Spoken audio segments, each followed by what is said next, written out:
আসসালামু আলাইকুম শেখ আলিমসাতুল্লাহ, আমার স্বামী চাই না আমি তার মা এবং বিবাহিত বোনদের আদর আপ্যায়ন করি। আল্লাহ হিদায়াত করুক। তার মা আপনার শাশুড়ি তার কাছের, আর ও চাইবে না কেন? এটা তো দিন সম্পর্কে হয় অজ্ঞতা, আর না হলে অবাধ্যতা। অজ্ঞতার কারণে এরকম কথা, এত বড় কাবিরা গুনার কথা, আর না হলে জানেন কিন্তু আপনি অগ্রাহ্য করছেন দিনের বিধিবিধান পালন করতেছে, জাহান্নামে যাওয়ার কাজ এটি। কেউ বলছে আমি আমার আম্মার আপ্যায়ন করবে না, কাবিরা গুনাহ, জাহান্নামে যেতে হবে। আকশ লা ইয়াদখুলুল জান্নাতা আক্কুন, নবী সাল্লাল্লাহু আলাইহি ওয়াসাল্লাম।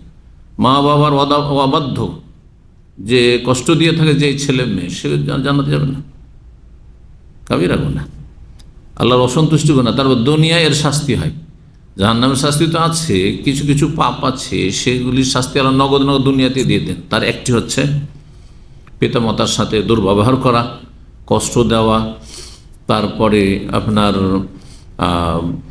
কারো হক নষ্ট করা ইত্যাদি, বা আত্মীয়দের সাথে সম্পর্ক ছিন্ন করা। আপনি আত্মীয়র সাথে সম্পর্ক ছিন্ন করে একসময় আপনাকে অন্য আত্মীয়রা কষ্ট দেবে, আপনি আপনার বাবা মাকে কষ্ট দেবেন, হক আদায় করবেন না, আপনার ছেলেমেয়েরা আপনাকে কষ্ট দেবে, আপনার হক আদায় করবেন না। কামাতা দিন অত দানো, যেমন কর্ম তেমন ফল। বলছেন যে নিষেধ করছে আমাকে, মানে স্ত্রীকে নিষেধ করেছে যে আমার আম্মার আপ্যায়ন করবেন, আমার বোনদের আপ্যায়ন করবেন না, কারণ তারা খুব জুলুম করে। যতই জুলুম করুক না কেন, বাপ মা জুলুম, মুশরিকের চাইতে বড় জালেম কি আছে? ইব্রাহিম আলাইহিস সালামের বাবা আজরের চাইতে বড় জালেম কি? ইন্না শিরকা লা যুলমুন আযীম। কাফের চাইতে জুলুম কি আছে? আপনার যদি নাস্তিকও হয়, অমুসলিম হয়, তবু তার সদাচরণের হক ফরজ।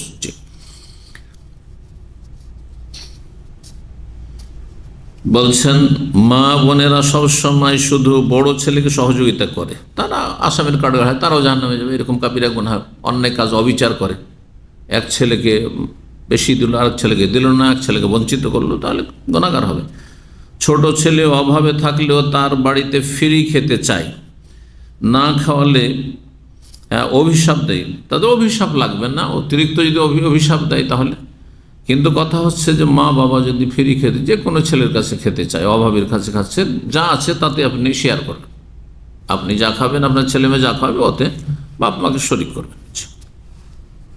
অতিরিক্ত বাপ মাকে খাইয়ে দিতে হবে আর আপনি অনাহারে, আপনার স্ত্রী ছেলে মেয়ে অনাহারে, এটা করবেন না, সবাইকে নিয়ে খাবেন যা জুড়বে।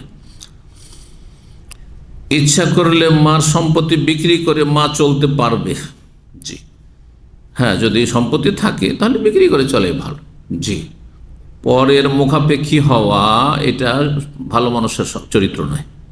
আল্লাহ দিয়েছে নিজের সম্পদ থেকে খাবেন, এটা বেশি ভালো। অভাবী ছেলের কেন শরণাপন্ন হবেন? তাকে না খাওয়ালে গুনাহ হবে, বা আপ্যায়ন করলে স্বামীর অনুমতি নিতে হবে। দেখেন, আপ্যায়ন মানে আপনার বাড়িতে এসেছে, বা আপনার শাশুড়ি মা আপনার বাড়িতে এসেছে, হ্যাঁ, আপনার স্বামীর বোনেরা বাড়িতে এসছে, তাহলে খাওয়াইতে হবে, এটা ফরজ। কিন্তু আলাদা বাড়িতে থাকে আর তাদের সম্পদ আছে, হ্যাঁ, মাঝে মধ্যে দিলেও চলবে, তাদের সম্পদ চলার মতো যদি থাকে মাঝে মধ্যে দিলেও চলবে। ও বড় দিলেন, কিন্তু তাদের ভরণ পোষণ দিতে হবে, অথচ তাদের চলার মতো আছে, এটা ফরজ নয়।